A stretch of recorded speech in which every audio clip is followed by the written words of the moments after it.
ahead and get started with our meeting. I think it's going to be a light meeting, but hopefully we can get some good information spread around here. Initially, what we're going to do is just a quick safety moment to begin the meeting. Hopefully we can do this from now on. Just to point out the exit, the emergency exits of this building. Of course, the one over here on this side is one emergency exit, and we have 2 emergency exits, bless you, around the back there. Also remember that the protocol of TransStar, they're kind enough to let us use this facility, is that if we do exit through this door immediately to the right of those double doors, then that's fine. But then to come back into the building, you have to go through that main entrance that we all went through, get temperature scanned, and get one of these things. So that's the protocol of TransStar, and that's fine. So having said that, the next thing we have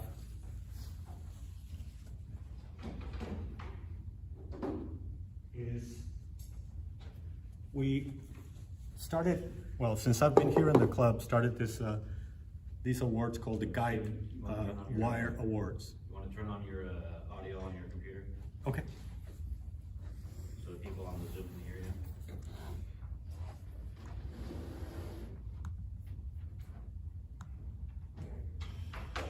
Okay, do you want me to face the computer this way or that way? Well, I'm recording here, so or you can turn it either way. Okay. Okay, so the Guide Wire Awards are something that were here since I've been here in the club. And they're, I believe they were started by Hal, and the concept is from sailing, from maritime activities. And the idea is that a guide wire, if you remember your standing rigging or your running rigging on sailboats and such, the standing rigging are the wires that actually keep the mast up. If you didn't have that, you didn't have the forestay and the backstay and all these things, the mast would just, it's just too heavy to stand alone. So it cannot stand alone. It needs these guide wires to go ahead and support it. So in that spirit, our club also is happy to count on guide wire individuals that go ahead and give more of their time absolutely gratis. I mean, there's no compensation in the club. This is a voluntary organization. So we want to go ahead and recognize them.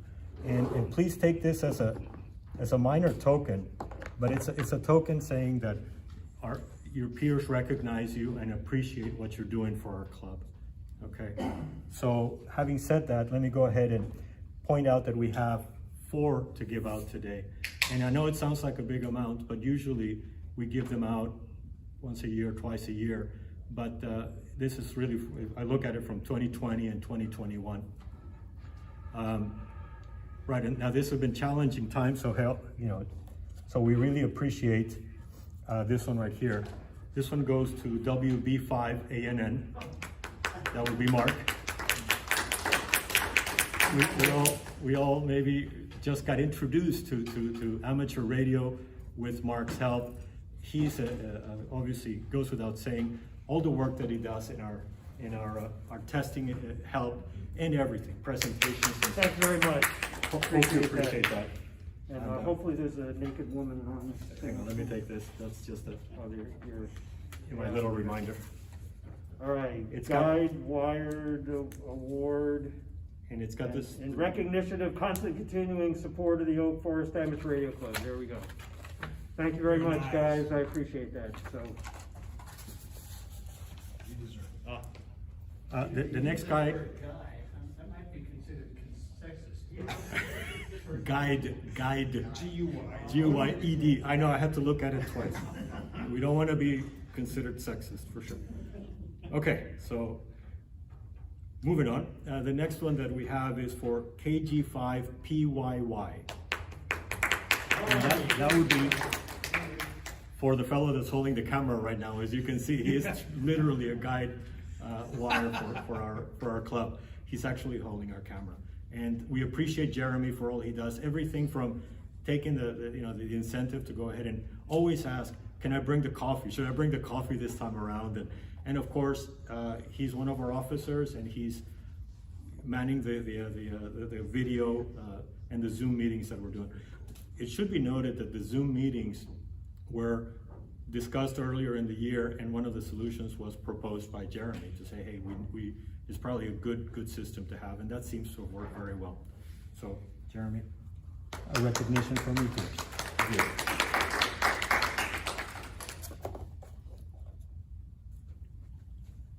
The second to the last one that we have goes to KG5IRR, and that is Barry.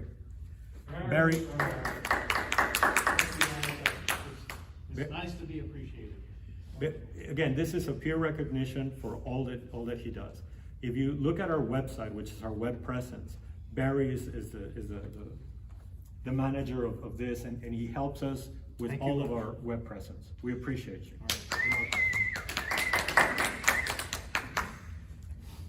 The last Guidewire award is for someone that's not here with us. He's on the Zoom. Oh, but he is on the Zoom. So this one goes for WD8JJR, and that would be, of course, Rusty. Rusty Wilson is a member that whenever we were having our meetings here before the pandemic times, he was always a pleasant sight at our breakfast place, always bringing in new members, always very, very open to all the new members. So we appreciate him.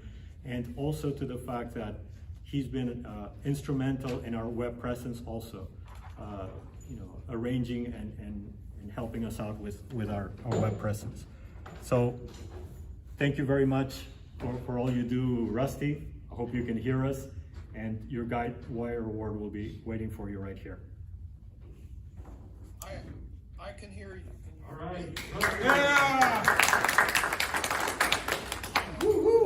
Because train guy. What are you trying to say? I was be there, except that Wednesday night I was in an emergency room, and there's a possibility I could have been exposed to COVID, and I didn't want to share it with people if I did contract it. And I'm having a test tomorrow night. I feel fine, but I just didn't want to make anybody sick. Sure, understand. But anyway, you're appreciated, Rusty, and we just wanted to let you know that. Well, thank you very much. Godspeed on your recovery. Absolutely. Well, I'm not sick. This is just precautionary. All right. Perfect. That's always the problem in this club, is it mental illness or sick? Well, I mean, when the average age is like y'all. Yeah, like y'all. Like y'all. Thank you, Jeremy. We appreciate really. that. Speaking as a non-gray-haired person, A few years from now, you'll be the only member. Thank you. I'll just make sure I won't go to the bathroom so I don't get elected president. That'll be it. You're it. You're it by default. Right, so again, this meeting is going to be a little bit of a different format. And in previous meetings, what we've done is we've shown videos or had presentations. Remember Mark's presentation on the ionosphere, which was packed full of information. And also as far as meetings, videos about sporadic E and different things.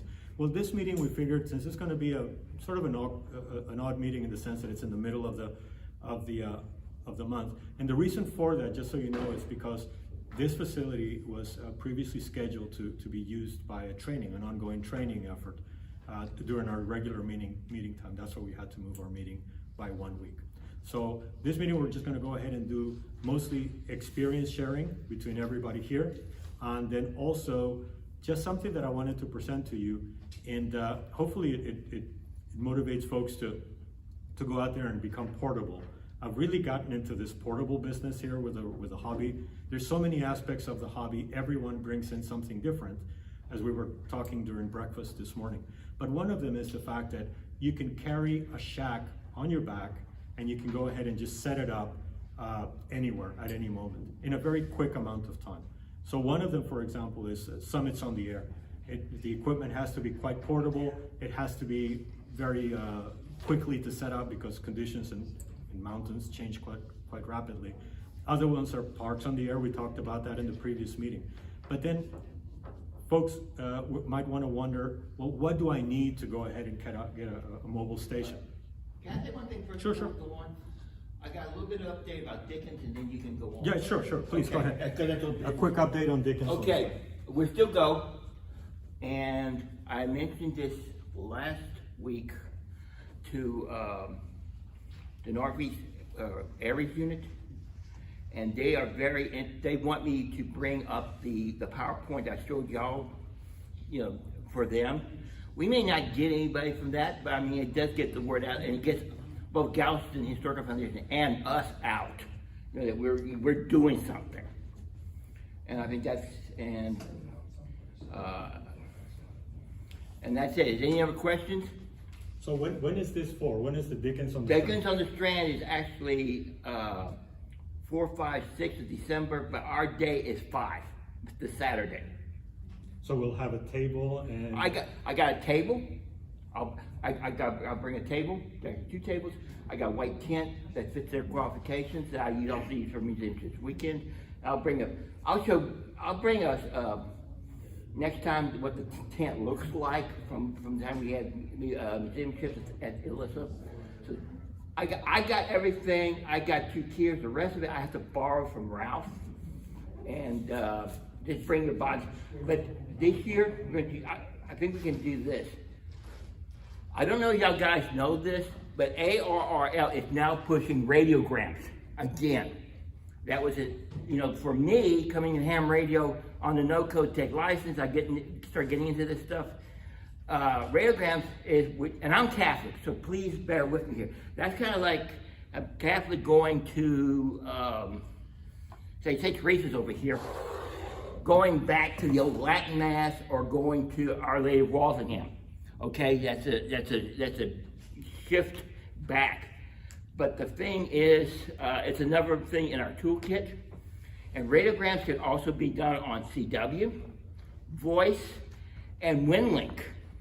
There is a form on WinLink that you can fill in that it sets up the radiograph for you. So this is, I think maybe the thing, that might be a subject for a Saturday thing. Maybe I can come up with something where some of the radiogram people can come in and give an explanation of the radiogram.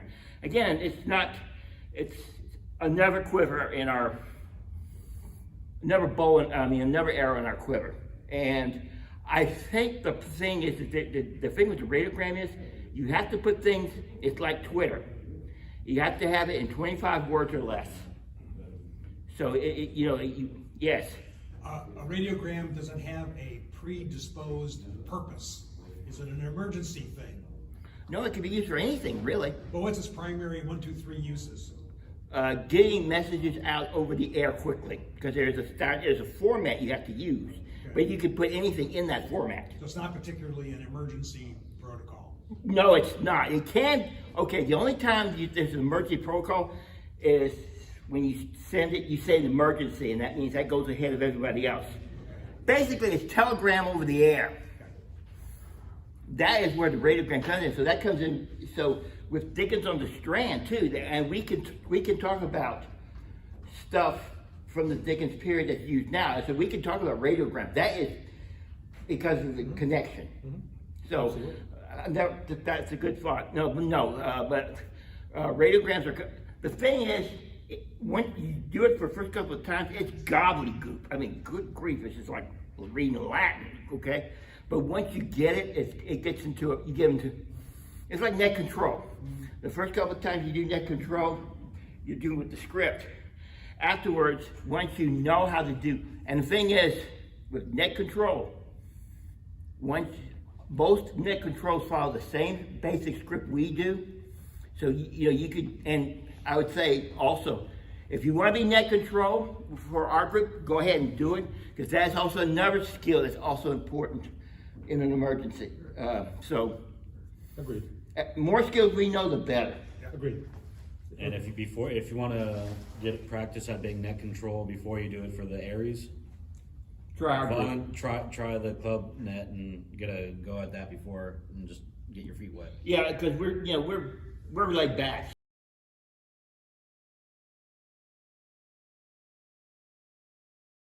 Yeah, absolutely. Thank you very much, Dom. And Dom, again, is spearheading this involvement. He's our liaison, essentially. He's the driver for our effort, the Oak Forest Amateur Radio Club's effort with the Dickens on the Strand. And it's again, the first few days, and be on the lookout for that. You'll hear more about it. First few days in December, we do have a presence there, again, spearheaded by Dom. And as he And mentioned, they wanted us back, you know, when I'm. Oh, good. The thing was, I went down for, when the, home store, and I went up there and talked to the guy who's in charge of it, and he said, oh, we want you, he said, first words out of my mouth is, we want you guys back. there you go. Because they want more period demos. Good. And we're doing a polar bear swim in the ocean beforehand, right? In December. Some of us are gonna be doing a polar bear swim. I'm just pointing over here. What's that polar bear? I don't know, but Jeremy seems to. You get up at the crack of dawn and go swimming in the cold water in the ocean And what day is that? whenever we get there. Well, whenever you do that, we'll take a If video. that sounds Russian There's an to image me. for you. Okay, right, so, You're gonna find a tough time finding a cold day in the ocean around here. yeah, maybe. December, we stand a chance. Okay, we'll leave that Again, one that's y'all's without age. even commenting on that one, and we'll move right along. So, right quick, what I wanted to do next was something about, again, portability and so on. So the idea is to see, okay, say you go to you prep. It's all about preparedness, and you prep your equipment, and how much do you really need to go ahead and prepare? So if we can have something on this side, maybe the camera over here to this side, we'll go ahead and just do a quick prepping. Again, this is the entire kit right here. I'll That bring is- this over here too, you can use this for, Let me get out. Okay, we'll do that. So this is the entire kit for actually what you take out to a summit, or what you take out to a park. So as you can tell, I mean, this is not that heavy. And this one right here is essentially a battery in a fancy case with a regulator so you can charge it. But, so what I was gonna ask you guys to do is maybe start a timer, and we'll go ahead and see, once we say go, how long it actually takes to set one of these stations up. Because we always think about, well, setting a station up, well, that's a big deal. I need to take my IC7300, I need to take my coax, and I've got LMR400, that really stiff coax, and then I've got my connectors, and I always forget my connectors. So that's all preparedness, right? Definitely have to prepare. But once you've got it, and you try setting up, and this is very important, I would recommend setting up in your backyard, or setting up in your foyer if your better half allows it, or setting up in your living room if she's maybe at the Michaels store or something like this. So you can go ahead and make sure you've got all your equipment, and as soon as you set it up, you make sure you connect it. All of that stuff goes into your backpack. So then that way, whenever you pick up this guy right here, say it's in an emergency, this has got emergency written all over it, you just pick up everything and you should be good to go.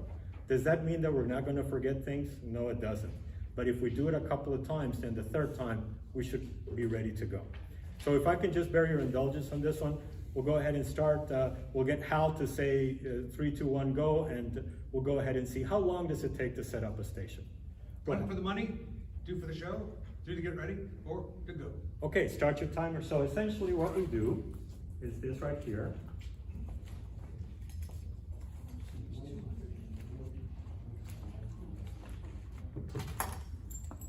RG8X.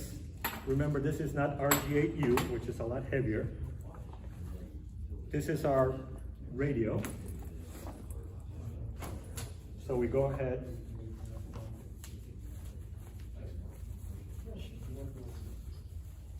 Hey, we got a new technician here, so, Dave Barron. Dave Barron. Way to go, Dave. Another video. Okay.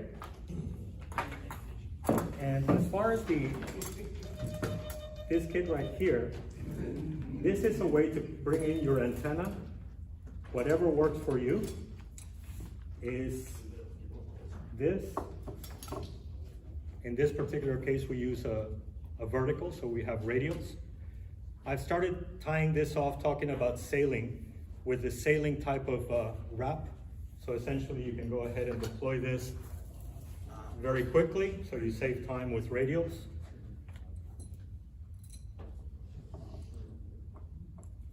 This is how the radials attach to the base of this particular antenna. Any antenna will do. The idea of this one is that it's very you don't rely on trees available or not available. It's a standalone antenna. Is that a Wolf? Wolf River. This is the infamous Wolf River Coils. It's a company out of Wisconsin. It's a couple of guys that, ham radio operators that have this company, and they do a very good product. Coil. I'm gonna let my head look at my coil. Is it I tune it? Yeah, that's right. He clicked it up. Okay, so at this point, you stand up this fellow. Okay. You can go ahead and use this mast. We're not gonna obviously raise it all the way up, but just give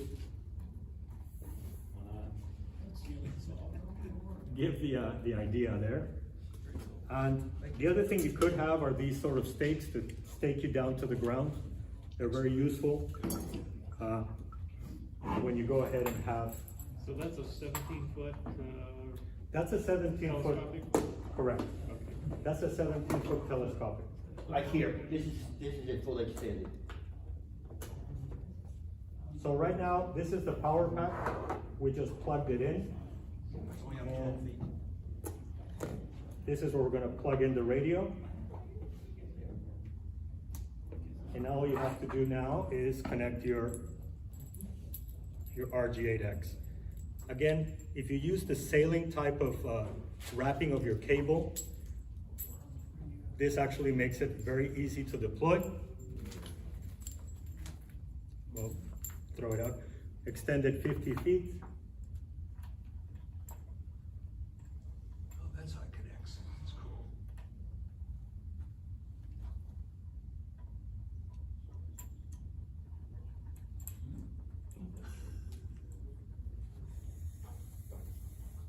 Get some photos, Mark.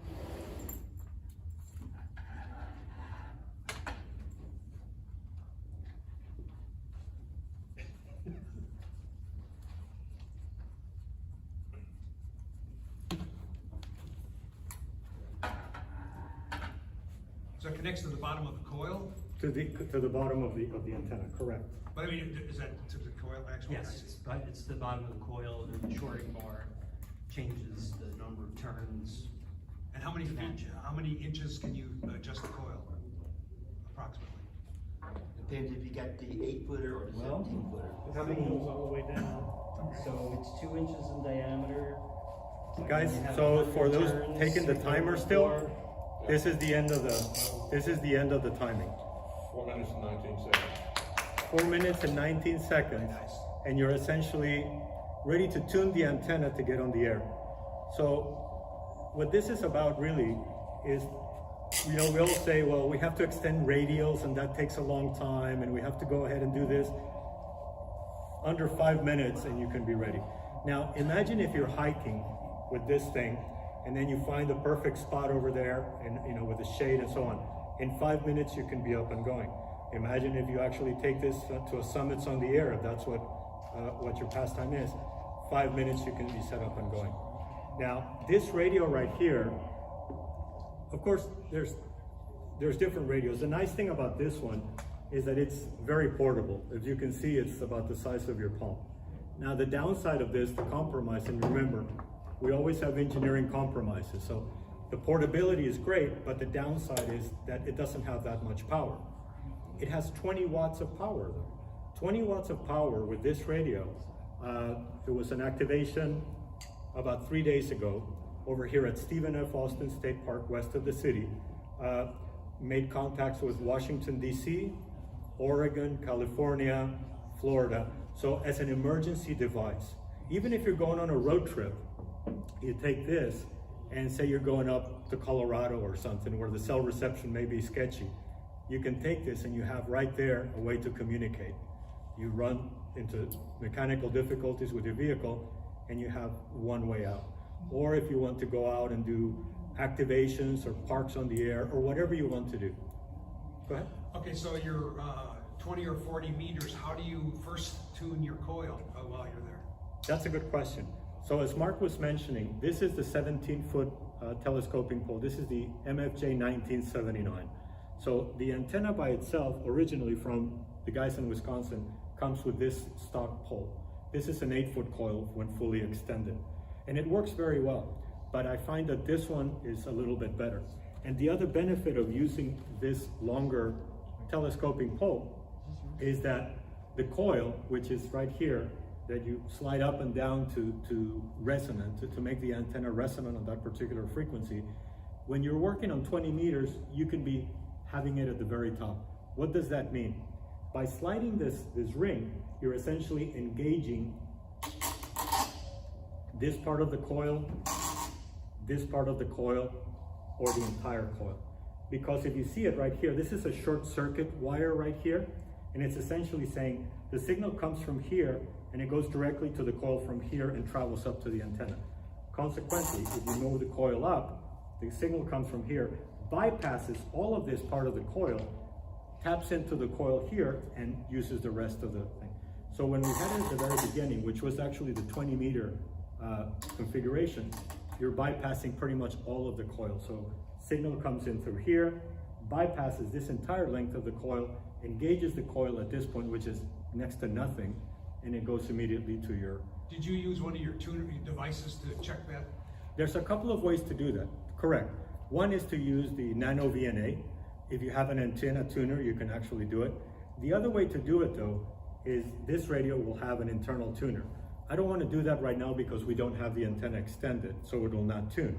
But you can use the internal tuner in this radio, which is quite good. And even in an IC7300, for those of us that maybe just came into possession of one of those, you can actually tune a 3-to-1 or better antenna with that. So you should be able to tune it. The other thing to do is, there's a trick that was new to me, but is if you have your volume here and you slide the coil, wherever you hear the coil, the volume the loudest, that's pretty much where you're having your resonance. So essentially what you can do is turn up the volume and slide the coil up and down, and when you hear the maximum volume, that's probably where you have it in resonance. Also too, with the 17-foot configuration like I have here, anything from 20 to 6, you don't even need to use this. You can tune to quarter length, and That's you can bypass this. In fact, I found a chart that tells you the distance on the 17-foot from 20 to 6, and then on 10 and 6 meters, since that's the shorter wavelengths, you can make this a half, and that means that grounding is a less of an issue on half-wave antennas. That's a good point. Yeah, so Go ahead. on the tuning though, it helps if you have a signal actually that you're listening to in there, not just static obviously, so you can kind of get a sense of, hear whether the signal's, stronger or weaker. So it's just like with a manual tuner where you hear something in there, you kind of hear the, what the improvement in the receive signal. And then it's also helpful, which I think Jeremy and I have played around with this on field day with the buddy pole, is you make the measurement beforehand and kind of tweak it so that you kind of know roughly how many turns. And I think this already has something like that, so many turns or so many distance on the coil, and you can kind of get it close. Right. This thing's pretty forgiving. So, but yeah, there's any number of ways to do it, but obviously the best way to do it is to preset it, put a little mark on there, whatever, get a little table. Exactly. So just along the side, the lines of what Mark is saying, preset is your friend. Do everything preparation-wise, so when you get to the field, you just put it out there and it works. Steve, approximately where on there have you been comfortable with your 40 meter then, if that's for 20? Okay, so that was exactly for 20. So the way it came out of the storage bag here was actually set up for 20. So you just put it out in the field and it tunes. So like what Mark is saying, it's already preset. However, if you want to do your activation on 20 meters, you're good to go. If you want to go to 40 meters, the rule of thumb is, what I found, and again, these are rule of thumbs, is 2 fingers like that, and should be pretty close to 40 meters. Is it going to be spot on? No. You might have to go 1 down, 2 down, something like that, but 20. Now remember, the other thing that comes into play is the environment that you're setting this up on. That's the reason, I think, the chief reason I haven't marked my antenna, because be aware that if you have very wet ground, like for example with all the rains we've had, the ground is quite conductive. So is that going to be more of a reflecting ground plane than a very dry ground that you might be seeing west of Austin. Absolutely. So therefore, you want to make sure you tune in to get it just right. But it'll get you definitely in the ballpark, and from there you can tune. Also, one thing YouTuber suggested is, and it's in that chart I sent you, is to have a tape measure. And then he suggested, and his thing is, this tape measure is in both standard and metric units.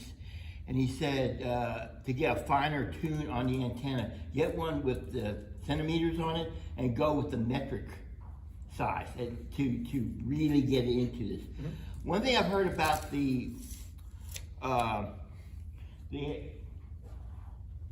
or the other rulers that run intents. I gotta ask you a question. On your coil, did you get the high power coil or did you get the regular coil? This is the regular coil. This is the cheap version. Okay. There's one thing you're saying about this with this particular regular coil on digital modes. Don't overload it because it will melt. But if you get the better one, it can take a little bit more punishment. That's a good point. That's a good point. The other engineering compromise of this version of the antenna, and if you saw the one that Don had, it looks pretty much just like this one. I mean, I think this is the video here. This is the high power, and this is the standard. So this one right here, they rated for 40 watts if you're doing digital modes. Remember your duty cycle from your exams, right? So a duty cycle on digital modes is 50%. Why? Because think of FT8. You're transmitting for 15 seconds and you're standing by for 15 seconds listening. Then transmitting for 15 seconds and standing by. So 15 and 15, 15 and 15, that's a 50% time that you're punching voltage through this thing. So essentially that makes it a 50% duty cycle. So they're saying, okay, at 50% duty cycle, digitals are really gonna be taxing. Case and caveat there, not as intensive as if you're doing WinLink. WinLink is actually when you're transmitting, say, an email on the air. Great emergency preparedness technology. We need to cover it probably in a future club meeting. But WinLink will even be more than 50% duty cycle. Anyway, when you're at 50% duty cycle or higher, this thing, you can definitely overdrive it. If you start putting in 100 watts into this thing, or even if you have an amplifier and you have more, you can definitely start melting part of the equipment here. That's why I went with the higher, because I do WinLink. Yeah. Also too, if you're, another high duty cycle is on 6 and 10 FM. FM. Okay. But so one other thing on the coils that I have, I take, for marking the coils, I take my wife's nail polish and I just mark a line on the other side of the, where the market, you know, where the contact is. And that works pretty good. And then, What color? Doesn't cover red, of course. Very important question over here. Well, if you really want to be tricky, you have one color for 40, one color for 80. Ooh, that's a good comeback. There you go. So anyway, I'll take your nail polish the next time. Your blue's your color, right? okay, we'll skip over the nail polish debate that's taking place right here and move right along. Also too, on these, you can also buy a second collar. Like for instance, if you're going from 20 to 40, you know, where you don't have to continually change this up and down. You're on, you know, you're gonna be on two separate frequencies where you need to move. Agreed. That's a good point. I mean, remember the guys that make Wolf River Coils antennas, and this is not a plug for Wolf River Coils, they just make a good product, definitely will sell these in a modular way. So as Dom says, that might be your operating style, is to have one of these preset in the sweet spot for 40 meters. You have another one preset in the sweet spot for 20 meters. Okay, you can also get two of these. You can have up to two of these on the thing. Okay. Also too, if you notice on my setup, I went with the 2-foot tripod leg. You got the 1-footer. That gives you a little bit more stability. That's a good point. Another that's the last point I want to cover, and then we'll move on. It's that the downside of another engineering compromise of this antenna is that it's susceptible to wind. Once you deploy this pole, as you can see, this is actually quite a thick pole at the base. So it's gonna catch wind, especially if you're on the summits on the air or something where it's windy, right?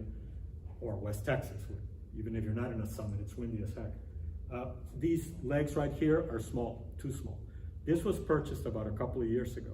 Since then, Wolf River Coils has come up with a longer tripod leg, which Dom has on his antenna, his version over there. One thing I've done to circumvent this is, again, get these fellows from Academy, and then what I do is I carry this fellow. Medium rare, please. I'm sorry? I like my steaks medium rare, please. Another one, It's a tough steaks crowd. medium rare, it's a tough crowd. So this right here, I figured, yeah, this is weight, but it's really worthwhile when you're wanting to go into, you know, hard soil or something. And then this goes ahead and fastens the antenna to the ground. Other folks have used sandbags, which to me are heavier. Other folks have used rocks, which they find on location. So there's different ways to actually weigh this antenna down to circumvent that limitation, which is being caught by the wind. So What's it cost? the cost on this one was about, this was 2019, it was about $150. But the new higher voltage tolerance, I believe it's about 180. It's a little bit higher, yes, and More than 200. and the 2-foot legs are a little bit more expensive also. It's a little bit more. This right here, haven't had any problems with, I ran it with the IC7300 doing digital modes, but I usually run digital modes at, 35 watts, so I have not had any problems with that.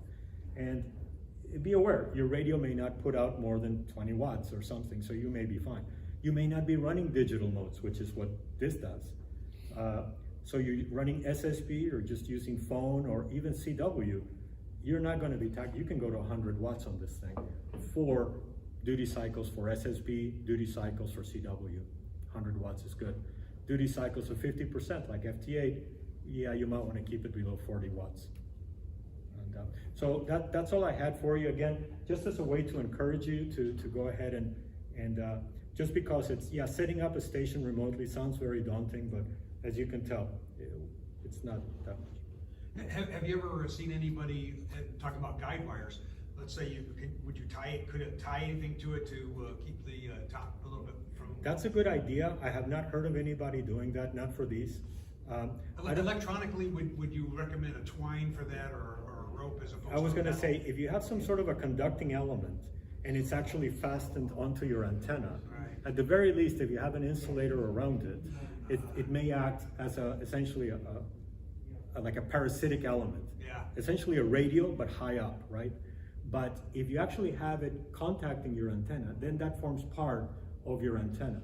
And if it's higher up, it could behave more like a capacitive hat, which will influence your resonance, frequency, and such. So the buddy pole, you can get like the model that I have, comes with 3 guide wires. It comes with like a strap that you put around the telescoping base, right around there, and it's a rope, it's twine, plastic, and so it doesn't mess with the antenna as far as I know, but it's great stuff, and it's so if And it's at the base or at the top? you can set it anywhere on the bait on the tripod. Okay. There's a tripod and then like a telescoping piece that goes on the tripod, and then there's the antenna itself that goes on top of the telescope. And with the way that it's set up, this Velcro wrap goes around that telescope, and it doesn't attach the actual radials of the antenna. Great. And again, the other thing, of course, is with our hobby, it's all about experimenting. So if we want to go ahead and experiment, nobody's wedded to this antenna. There's many good options. The buddy pole, as Jeremy mentions, is a good one. If you want to do dipoles, slinging something over a branch of a tree, that works too. But the point is that if this thing took 5 minutes, even slinging something over a tree and doing your line and tying off the line and bringing up the main line to go over the branch to fasten your antenna, it's not going to take that much longer. Make sure you put it on a branch that's stable though. I think Steven and I had Jamboree on the air a couple years ago, started to put it on a branch, and the branch is Also too, the the planting of the trees, and this is a very important point with POTA, you are on government property, make sure you get permission to do it. That's the advantage of this thing is, you come and leave nothing. Yeah. You're not gonna destroy the environment. I've heard of people actually putting dipoles slung over a tree in state parks and such. But personally, I don't do that because I don't want any hassle from the game wardens or anybody. Yeah, And as long then as trip danger, you got trip danger in the park, you know, with other people. With this is, you know, it's kind of self-contained. With the, dipoles that you put in trees, I mean, when I go camping with people in state parks, you know, that wanna use hammocks, all you gotta do just ask the, camp host or the park ranger. Yeah. When you drive into the camp, be like, hey, this is what I'm planning on doing, is it okay? And, you know, if you're nice about it, they'll be like, yeah, just don't leave it up there for too long or whatever. Sure. And that's the key thing of any of those things with state parks, or I assume national parks also. Just build a relationship with the game wardens, or just chat it up with them and, you know, be amicable and they'll work with you. But in my view, I just set up, do my contacts and come out. But anyway, so that was, hopefully that. Oh, one other thing. No, go ahead. This is old business, but I think it fits this discussion. We were thinking, last meeting, we were discussing the possibility of a POTA in LaGrange at the state park in the prairie on what is called the bluff. Because if you can get on that bluff and head a antenna north, you're gonna get good signal even with something like this. I mean, the bluff is like 100, 200 feet above the level of LaGrange. I don't know if we wanna do this. I mean, it was brought up last time, just not as a voting point, but just as a main discussion. I think you were gonna go to this state park further. And I did, yeah. The Brosser or whatever. Yeah, and I did. So, right, so essentially there's many options. And the main one I would say is get out there. If it's LaGrange, you know, go out there. No, I thought as a Park. club we would do this. Yeah, we can do that for sure. That's what I was at, you know, I thought we were discussing that. If we have interest, we definitely can organize an activity. Yeah, at the parks, do all the parks have, shortwave or ham radio at the parks for the rangers? Do they run radios? We know? I haven't run into any of those questions. When I've checked in at their headquarters at each park, I haven't noticed, you know, handy talkies or anything like that. Wow, okay. It may be there, but I haven't noticed them. Just curious. But I would think that they would run on like GMRS or. probably that's what would make sense. But I haven't seen it. I think something like LaGrange, you probably won't. I bet you out in West Texas, that might be a different story. Because at one time, in the Guadalupe Mountains, ham radio operators actually had more radio coverage than DPS. Yep. Anyway, guys, so that was that bit right there. I think the next thing that we had for, what else did we have on the schedule? Does anybody have the meeting notice? I've got my phone recording stuff, so. No? Here, we talked about, Talking about the invite. Yeah, the invite. programming and, radio programming and stuff like that. Oh, okay, that's right. There was something about that's right, that was the other point. Something that came up, which was, if you remember here the last time around, in our meeting for our net for last Tuesday, something came in that was very interesting. And that was that there was, of course, the emergency because of the tropical storm Nicholas that came around from the Gulf. So at that point, the Amateur Radio Emergency Services, ARES, of course, they used the 000 repeater as their staging area for emergency reports and such. So that was our secondary repeater, but our primary repeater was going to be, of course, 145.17. Well, a day or two before, actually a day before our net, it came out, Wayne mentioned that, hey, ARES is also using the 145.17 repeater. So here we are ready to do our Tuesday net and facing the prospect of canceling our Tuesday net because our primary repeater is being used by ARES and our secondary, 000 repeater, is also being used by areas. So at that point, Mark stepped up and went ahead and contacted, I believe it was Wayne or somebody that Mark knows, and then he mentioned, okay, there's a third repeater, 146.84, I believe it was, and we can go ahead and use that repeater, which is not used by Aries, for our net. So that was going to be our repeater for the net, in case we couldn't get to 145.17. 84 is located at the Houston Emergency Center on Shepherd Drive. It's way up there. Yeah, according to Mark, the coverage of the 8.4 is pretty much the same as 1.7 and 000. It's extensive.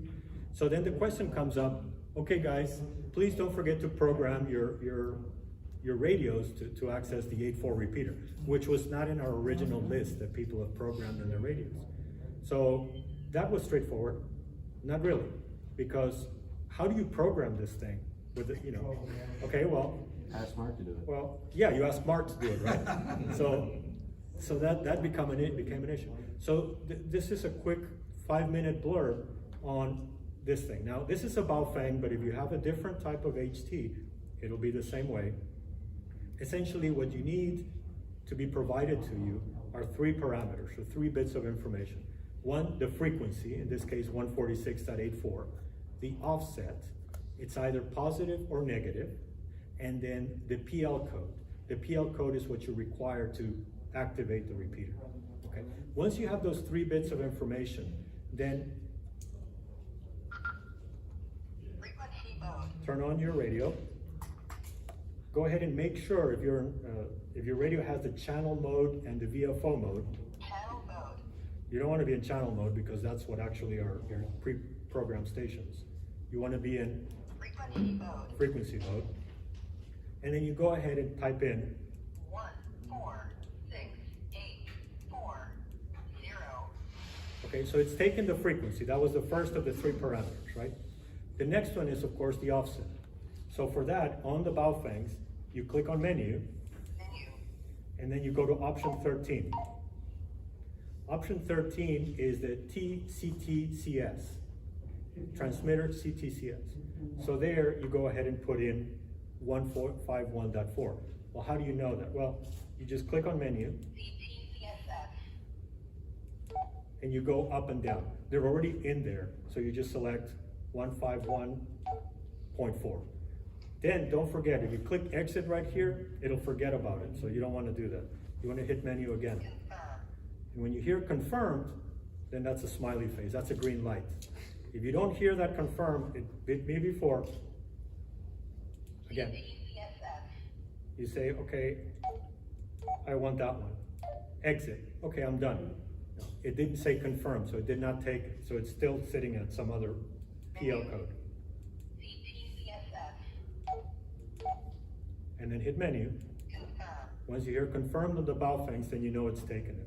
And then the last bit of parameter is the offset. Now, for the 2 meter bands, the 140s and things like this, it's going to be 600 hertz. The key question is it, or no offset? In this case, there is an offset.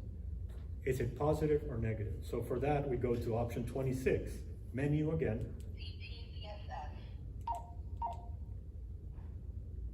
And of course, I just entered the CTCSS, so that was the wrong thing to do. So menu, option 26, and there's the offset. So the offset is 0.6 megahertz, 600 kilohertz, no problem. It goes 1 down, and that's where it's going to show you the polarity. It's either negative or positive. Frequency direction. You either go to positive, negative, or off. In this particular case, you go to negative, and again, you get the confirmed. So that's what it takes, but this really needs to be something that we all need to familiarize ourselves if either you have a Baofeng or if you have any other type of Can you radio. save that to a channel now that you put that in? I'm sure you can. I don't know how. I'll look it up. But That's in good your for frequency mode now, that station is there. Gotcha. So you're good to go. Right. As far as saving this to a channel, 1-800-MARK. Yeah, That would be well, we the use Chirp, to do it with software, but being able to do that just like that is a really good exercise, because a lot of times if you're doing something for, let's say they're doing a search and they bring in a repeater for the search, they may have those 3 setups that you need right there, and they broadcast a 20-mile umbrella over that where you're searching. But they may use Simplex, but if not, that's great tip right there. Yeah, and again, there's all kinds of uses of this. Emergency is the first one. And again, we just ran into this last week, guys. I mean, this can come up at a moment's notice. Sure. Program this frequency, this is the offset, and that's the PL code. Deer in the headlights, how do I do that? Well, if you have a Baofeng, this is how you do it. If you have a different type of radio, please familiarize yourself on how to enter those 3 parameters on the fly. And with everything going on, you know, we could have a storm come out of nowhere. We've known that, you know, a thunderstorm could cause a problem, much less a hurricane. And now with the world as it is, I won't make any comments here, we don't know if we're going to be presented with a disaster, whether nature-made or human-made. And human-made could be an accident that is intended to hurt, or it could be a 18-wheeler overturning, it could be a train derailing, which is, you know, these things happen. So I mean, this thing about us being just prepared between June 1st and November 30th doesn't cover anymore. We got to be prepared for a hurricane 24/7, basically, these days. Yeah, that's a good point. I mean, and it's something that Dom also mentioned earlier. It's another arrow in your quiver. That's something that's not going to get you. I mean, that's one thing that you know how to program your radio and you're good to go. So, again, encourage you to go ahead and familiarize with your radio to be able to enter these 3 parameters that may not be in your radio already. Frequency, PL code, and offset direction. And there we are. That was the second thing for our meeting. And the last one was along the lines of what Hal just mentioned. Say you want to go ahead and program a bunch of frequencies. At that point, there's this program called Chirp. We're not going to deal with that right now. That may be a topic for another presentation. But there is a way to actually program, and that's what Mark would use when he would program our radios. But one thing that does come in, and you may not be aware of, is just to bring up to maybe you've heard about it, maybe you haven't. It's this thing called repeaterbook.com. So for example, if you're taking a trip from here to San Antonio, of course you know that the 145.17 repeater will be about 26 miles outside of downtown Houston, and you can still ping that repeater, more or less, plus or minus, without considering blind spots.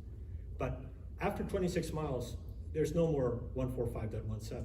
Well, repeaterbook.com has this feature in which if you go to repeaterbook.com and you scroll down to, on the main page, you'll see these icons for freeways. So there's one for I-10, for example. State freeways are there, Texas highways are there, and interstates. So if you click on I-10, you'll actually get, in the state that you're in other words, you highlight Texas, you click I-10, it'll tell you the repeaters on I-10.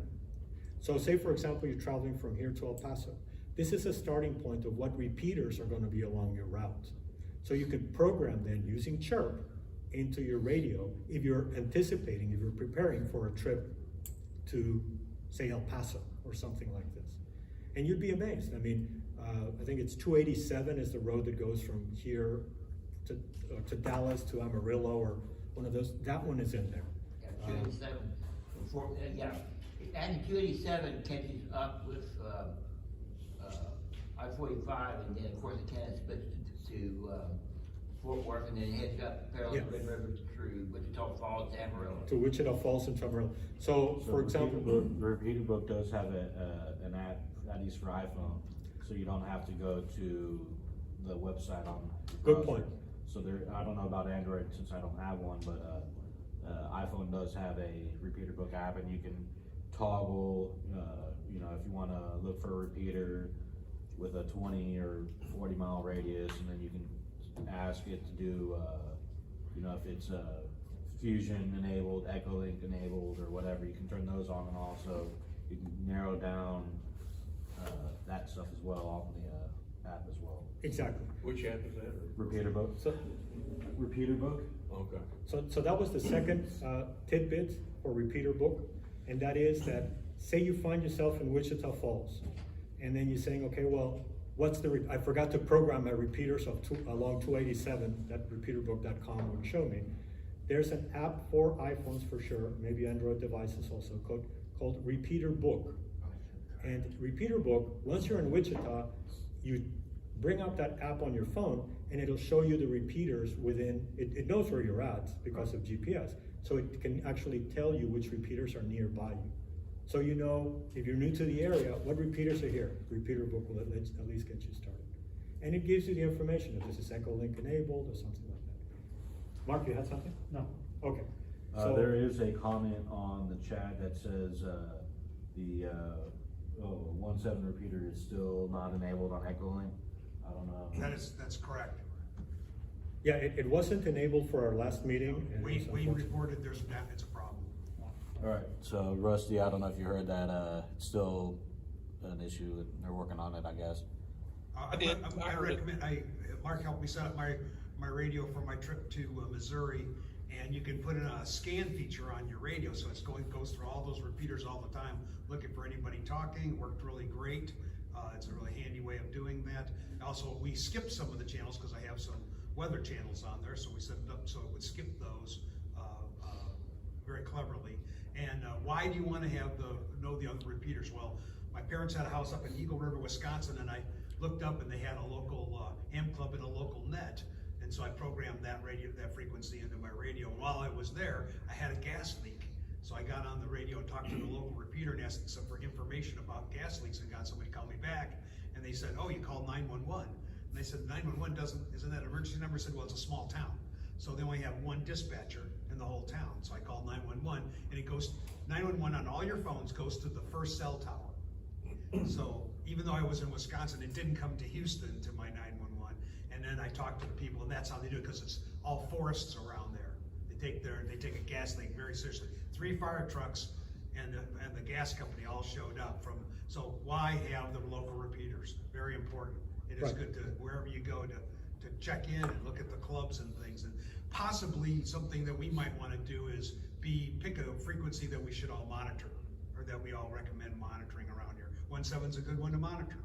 You know, so if you need an Monitor the national calling frequency. Yeah, you just set the radio to scan, that way, you have a That too. priority channel. Good suggestion. 1.7 priority, or you just set it to scan. I got a quick comment though on the repeater book item. So the repeater book is pretty good, and the free version, gives you a lot of information, but the repeaters in the repeater book, everything that's voluntarily submitted, or they kind of scavenge the internet for the repeater list, so they're while they may be there, they're not always up and running. So you can, some of these are dead links, or for whatever reasons the tones have changed, and so you kind of have to be selective about what you put in the repeater book. Also, RF Finder has the same kind of feature, and there's a free version and a paid version. In the paid versions, you can actually put a route in, a GPS, a plotted route, and it'll give you all the repeaters within a certain distance of the route center line, and then you download that as a text file and then edit that one out. So, things that are Simplex or IRLP node, Simplex nodes or things like that are not, really relevant to mobile, you can edit those out and then make the list. And that's what I've done for HAL. The other thing is, if you have RT system software, it does the same thing. So, but Chirp has a repeater book and a couple of other stuff in there, but most all of the programming software now has links to repeater book or RF Finder or whatever, and you can get those cities between some of the cities it doesn't matter. So if you have a route, you don't have the paid version, you take the biggest cities within along the route, plug them in, that's your stuff, and you create your route along the way. The other thing that is a trick that I have found is the software is smart, but it's kind of peculiar in that when you do the search on the RF finder, I mean on the RT system software, when you do the search, it comes up in one window, and you can see the coordinates on the screen, the actual latitude and longitude, but that does not translate over into the programming window, which is kind of a pain in the neck. Sometimes you want to put it on a Google Earth or something like that, you know, play with the map.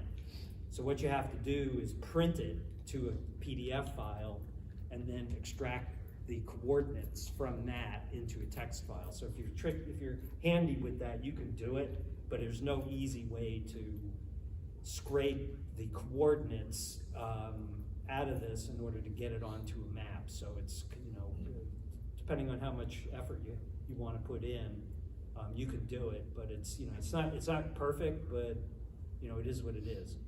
The final thing is in Texas,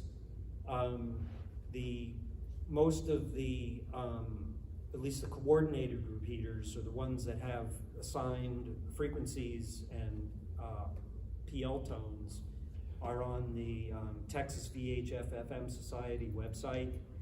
And you can search by repeater, by city, by county, or whatever, and those are repeaters that are active, you know, reported to be active within the last year. So that's an up-to-date source for getting the repeater list. So in the list that I create for people, I go to repeater book first, because there are uncoordinated repeaters there. So I get that list. Then I go to the Texas VHF Society list, and I print out the county, and then I use a database function to merge those lists, and the ones that don't, you know, that show up as dead or whatever, you know, the ones that don't match, then I eliminate those and you know, try to get as good of a list as I can. So you know, for example, if it shows up on the Texas VHF FM Society list and it doesn't show up on the database, you know, on the RF finder or whatever, I'm pretty sure that those are not going to be good, good repeaters. So I just chop them off. You know, if I'm traveling, I really only want one or two repeaters that are working. I don't really care what the others are. And so that's a way to do it. Unfortunately, there's just no simple way to do some of this stuff. You know, the defaults are good, but they're not great. And then there's still a bunch of uncoordinated repeaters out there, but most of the major ones are, are active. When we were going to the Hamfest, we were listening to Simplex because other operators that were all going over there, and one guy missed the turn. He was going to take the wrong turn, so we saved him half an hour by telling him on Simplex, no, you got to turn such and such. So. I think I remember hearing that. Hal, yeah, what's the frequency for Simplex? No, Hal? Oh, 145. Okay. Jeremy, what's 52. The frequency for Simplex? 146.52. Exactly. 46, I missed by one. 146.52, guys, so we need to remember that one always. Yeah. Well, that's the calling frequency. So, you know, there's a whole range of Simplex frequencies that are in there on both 2 meters and 440, and the Simplex nets that are out there, you know, are running off the calling frequency. So there's, you know, 5.4, 5.5, 6, you know, 147.52, 147.55. So all of those are in there. So I just program a bunch of Simplex frequencies in a separate bank, and then I can, you know, scan those. And, so let me ask you this: so since we were talking earlier about the offset and the PL code, what's the offset and the PL code for the Simplex frequency? There isn't any. There are none. Exactly. There you go. So don't get caught in that one. You know, remember, well, I can't program the Simplex frequency because I don't, you know, I needed to have 3 bits of information: the frequency, the PL code, and the offset. For Simplex, It's simple. it's just simple. There's Like no repeater, Right. bottom line. I'm sorry? There's no repeater. There's no repeater, exactly. Yeah. So your range is not gonna be great, but if you're around the big city, San Antonio or something, somebody will probably be monitoring that Now, frequency. why is it called ARRL? because if you wanted to transmit over Simplex a message long distance, you ask people to repeat the message. So Well, That just was an eight-ten. going back to the Simplex, the Simplex problem is many of the radios have auto repeat in them. So so if you're in one portion of the band, if you don't force it to Simplex, it'll put in the offset, the offset frequency, either on plus or minus 5 or plus or minus 0.6. So that's a common problem for guys that are programming their radios, is if they're adding the Simplex frequency and it's on auto repeat, you won't hear anything, nobody will hear you because you're not, you're transmitting off the main channel. So that's just something that, you gotta play around with, to learn that. And, but now since there's a lot more Simplex activity with the Houston Simplex net and all that, that gives you more time to learn how to deal with that. And there's just one other thing. So before I forget, so talking about the emergency stuff that went on here last week with the hurricane, there was a problem with the 000 repeater where there was some interference on the 000 repeater that was the main repeater that the Aries guys were using. So there was some sort of digital something that came in on the channel that was interfering. And so it turns out that that was an attempt by the guys at the Baytown EOC to remotely get to the 000 repeater with a crossband repeat.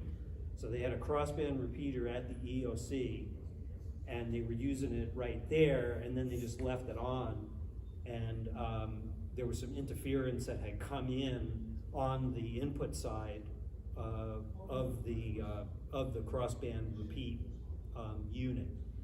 And so, and guys are doing this a lot. They're playing around with crossband repeat and they don't really know what they're doing.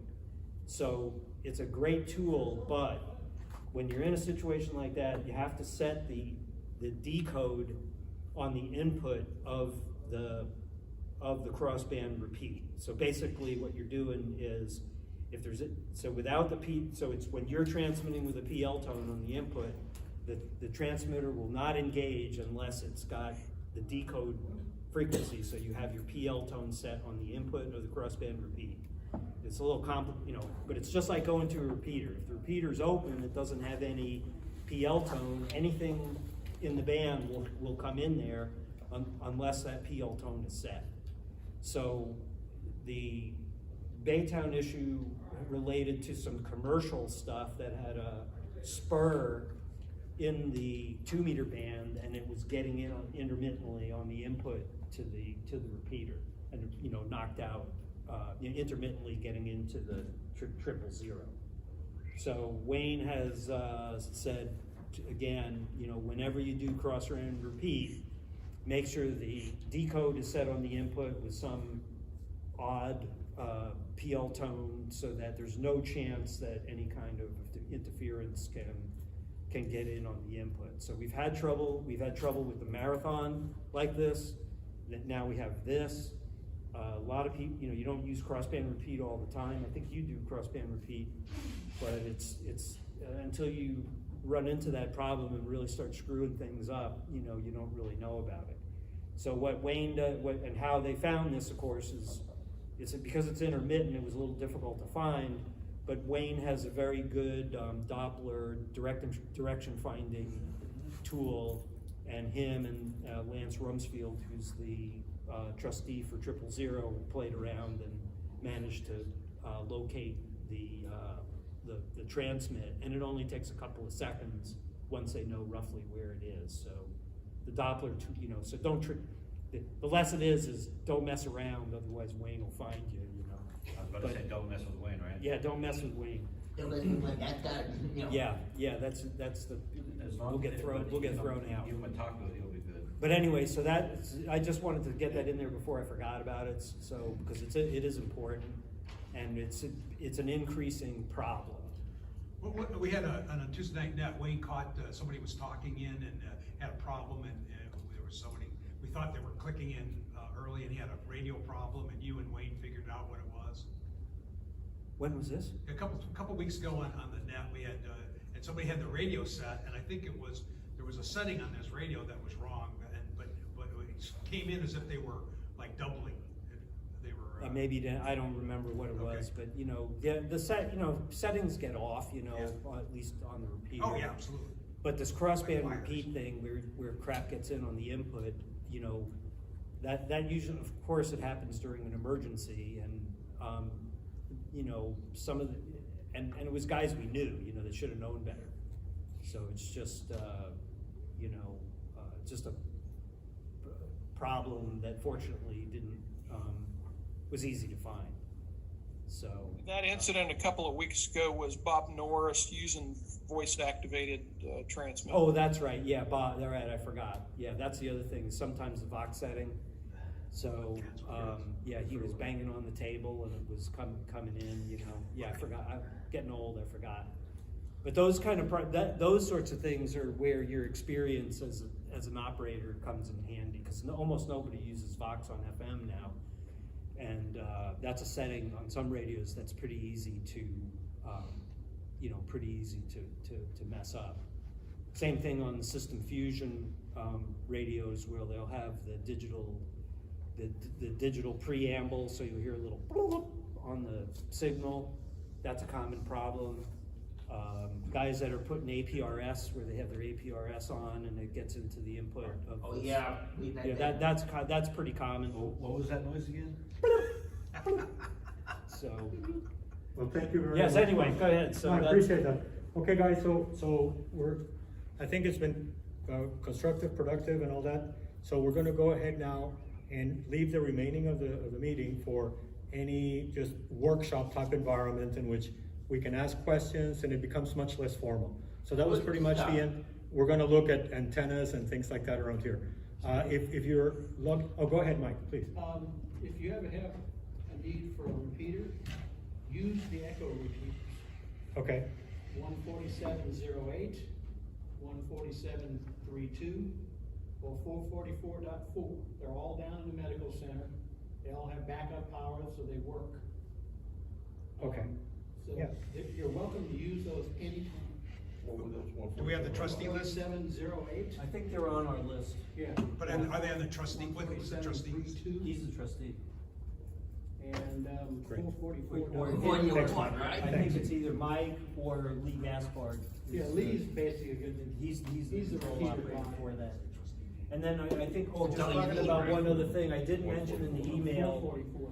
about the 8.4 repeater, which, you know, I sent that email out about 8.4. So that used to be a City of Houston repeater that, Hams took over. And so me and Lance and, Wayne, kind of commandeered that thing and you know, fix the, put new antennas and stuff like that on it. So they're all co-located, you know, there at the 1.7 site, and that's a very, very good repeater. So I think what we should do is, I like 000 because there's a lot of people listening to it, and it's a well-known repeater. So as a backup, I think that one's a good one.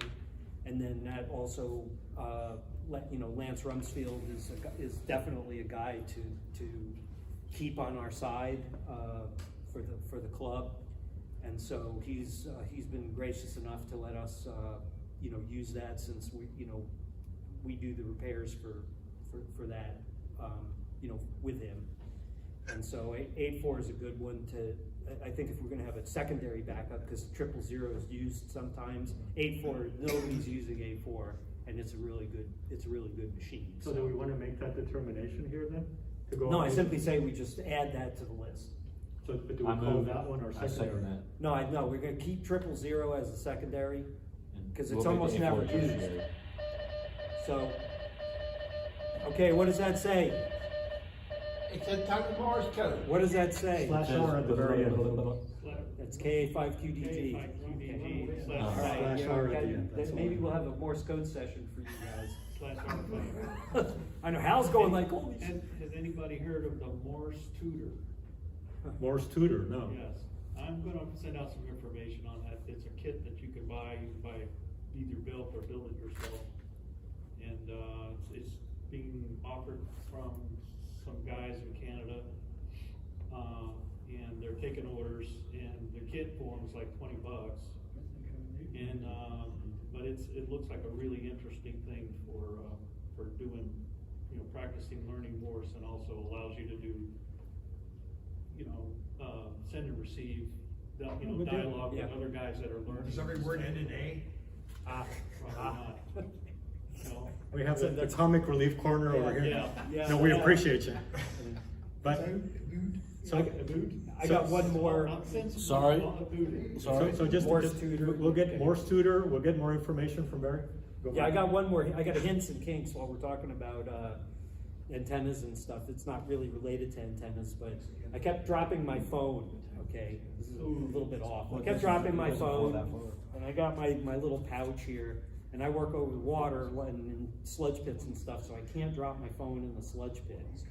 And so I didn't want to pay $8 for a little thing to sit on the back of my phone. So what I did was I took one of those like sticky wire tie, you know, things. Oh, yeah. Okay, one of these little, yeah, it's like a little wire tie wrap thing, and I put that on the back of my phone, and then put a little wire tie on there, and it kind of, you know, fits very nicely. And then this thing is strong as hell. And then what I do is I just put it on my finger so I can't lose it. And then when I work over water, of course, I stick a little lanyard on it. But this has proved to be very handy, and it's a little bit more stable than some of these other things because you can stick your finger through it. So as I kind of do that, so that's just and this is a penny to put on there as opposed to a few bucks. And, We have a question on the brand of this antenna right here. What's the name of the antenna? Wolf, what? Wolf River Coil. Wolf River. Wolf River Coils, the guys from Wisconsin. Just a couple of hams up there that have this company. And they're doing quite well, apparently. That mast that you have, is that an MFJ? Yeah, the upper mast? This is the MFJ 1979. And mine is from Wolf River. Yeah, I think that, Wolf River sells also 17 football. I didn't know about it. And I just saw that MFJ had one. It's the same 17 feet, or? This one is 17 feet, and the Wolf River Coils, remember, not the default. The default is going to be about 8 foot, Yes. which is this fellow. Yes. But Wolf River Coils, in addition to this guy, sells that guy. And that might actually be a better construction. I haven't seen it, but it looked interesting. This is MFJ, so, you know, take it for what that's worth if you've had good experiences with MFJ or not so good. Well, Depends on probably what all you- made by the same guys in China, so it doesn't It's matter. probably the same guy. It all depends on what you say MFJ stands for, right? Yeah, let's, okay, we'll leave that one alone. Right, so essentially that's the end of the meeting then as far as presentations and such. Hopefully, please give us feedback if this format is useful to you, or if we want to go ahead and do more videos and more presentations. And if it's the latter, if it's presentations, it's all incumbent on each one of us to come up with presentations on what we really like. You know, another thing. And it's, hang on one second. We had a question? Yeah, the other day I was looking at YouTube. Hey, guys. I was looking at YouTube channel, and they had Jay Leno had a guy. It was a contest between a guy just texting regular message, and they had a guy doing CW, and they wanted to see who was faster. Guess who won? The guy was doing the CW. So it's texting versus CW. Yeah. Yeah, this was probably, I saw that same video, this was probably 10, 15 years ago. Yeah, it was old. It was That's old video. pretty That's the good. first time I've seen it. Yeah, because you can only do so much with your thumbs, I guess. Yeah, it's great, and it's a fun video to watch. Maybe we should put it out over the reflector or show it at the next meeting. Show it at the next meeting, for sure. Now, that would be fun. Go ahead, Ken. I remember that one, seen it live. This radio right here, this is a Chinese radio called Xiegu G90. Xiegu, Xiegu. XIEGU, and it's the model G90. And they're Chinese radios, but this one in particular has gotten quite a bit of traction in the prepper community here and in the portable community, because again, it's the size of the palm of your hand. It's pretty hefty, and you can tell from the heat exchanger over here, the heat dissipator, that it does get warm, especially with the high duty cycles. But it's 20 watts, and you can talk to anywhere in the United States and Canada with this thing. So. But the most negative comment on that radio is a little tiny screen. Yeah. People have it does fan adapter too, does it not? There's a pan adapter called the G-SOC that YouTube pretty much trashed. There was a lot of anticipation because it's about supposedly 5 inches or 7 inches.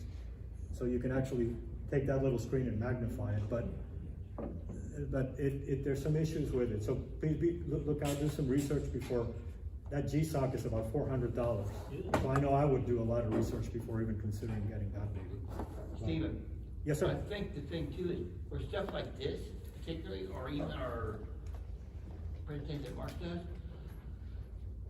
this isn't club stuff. This is just information stuff to make it handle better. I think we should be, you know, maybe like if the club doesn't mind, say, we send this over to Aries and just say, hey, you're welcome to join us after our business meeting.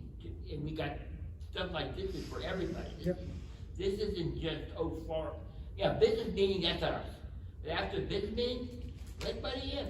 Yeah, agreed. I mean, I think that what definitely would appeal to me about this club, and I've heard it also from other folks, is that it's very laid back, it's very open.